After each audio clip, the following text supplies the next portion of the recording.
Why ADHD feels different after 40. If you have ADHD and you're over 40, there is a reason why things suddenly feel harder. And no, it's not because you're doing something wrong. It's not because you became less disciplined. It's not because you lost your abilities. What changed is the system you are operating in.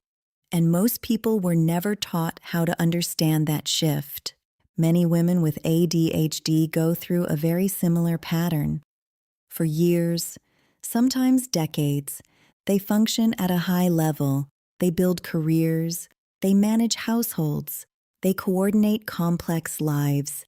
And they often do this not because everything is easy, but because they developed highly effective coping strategies. They use urgency as fuel. Deadlines create focus. Pressure creates activation. External expectations create structure. This is sometimes called stress-induced dopamine activation. When pressure increases, the brain releases more dopamine and norepinephrine, which temporarily improves focus. So for many years, this works, but it is not a stable system. It is a reactive system. It depends on external triggers. And over time, the cost increases. You may notice that you need more pressure to get the same level of focus. Tasks that used to feel manageable now require a stronger push to even begin. And then something shifts more noticeably. You sit down to start something important, and instead of activation, you feel resistance. Not laziness, not lack of intention, but friction.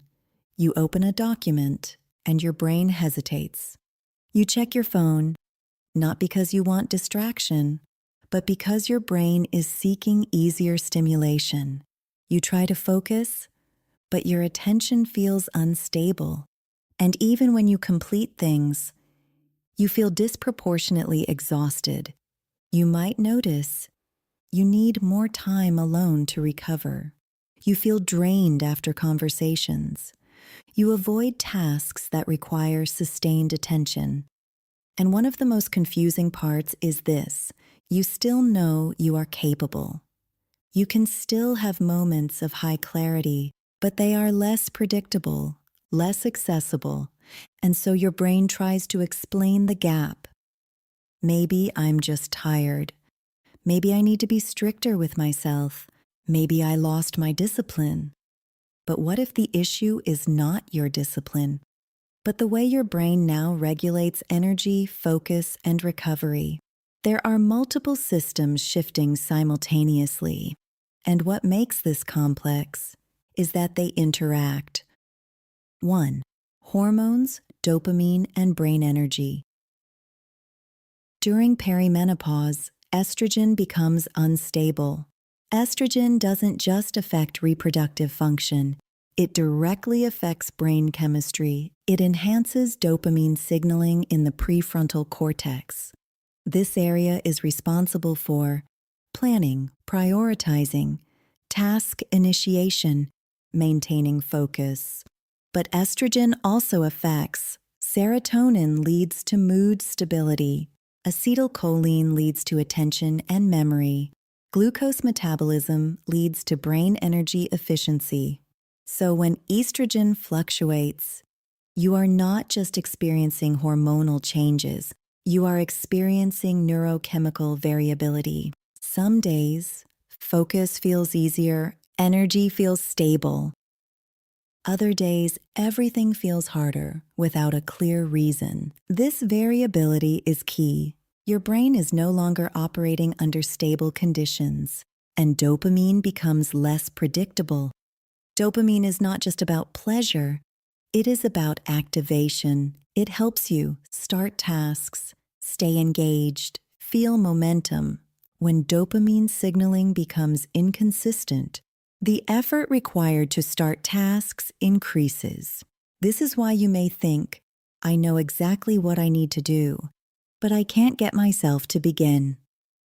This is not procrastination in the traditional sense. It is an activation threshold issue. 2. Nervous system load and sensory processing. Your nervous system is constantly processing input, visual input, auditory input, social input, emotional input. After decades of high exposure, your system adapts, but it also becomes more sensitive. This is sometimes described as lower sensory tolerance thresholds, which means less input is required. To trigger overwhelm, so environments that used to feel neutral now feel intense. A busy cafe feels louder. A conversation with multiple people feels more demanding. Background noise becomes harder to ignore. Your brain is working harder to filter irrelevant information, and filtering is energy intensive. So even if nothing big happens, your system is constantly spending energy. 3. Cognitive load and decision fatigue. Modern life requires continuous decision-making. What to prioritize, what to respond to, what to ignore, what to remember. Each decision uses cognitive resources. This is called decision fatigue. And ADHD brains already have reduced working memory capacity, higher switching costs, lower tolerance for prolonged cognitive load. So when life becomes more complex, the system reaches overload faster. You may notice you forget things mid-task. You lose track of conversations.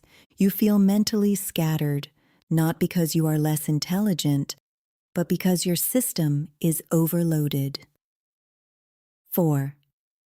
Task switching and attention residue. Every time you switch tasks, your brain leaves behind something called attention residue. Part of your attention stays with the previous task, so when you constantly switch between emails, messages, work, planning, your brain never fully resets. This creates a fragmented attention state, and over time, this becomes exhausting. 5. Sleep and recovery, critical factor. Sleep quality often changes after 40. Hormonal fluctuations can lead to lighter sleep, more awakenings, reduced deep sleep, and deep sleep is critical for dopamine reset, memory consolidation, nervous system recovery. Even small disruptions in sleep have amplified effects on ADHD symptoms, so reduced sleep quality directly reduces your next day capacity. Now, all of these factors combine, and this creates a very specific experience: mismatch. Your expectations stayed the same, but your system changed. You are still trying to operate at the same speed with a system that requires different conditions. You try to push, but pushing creates fatigue.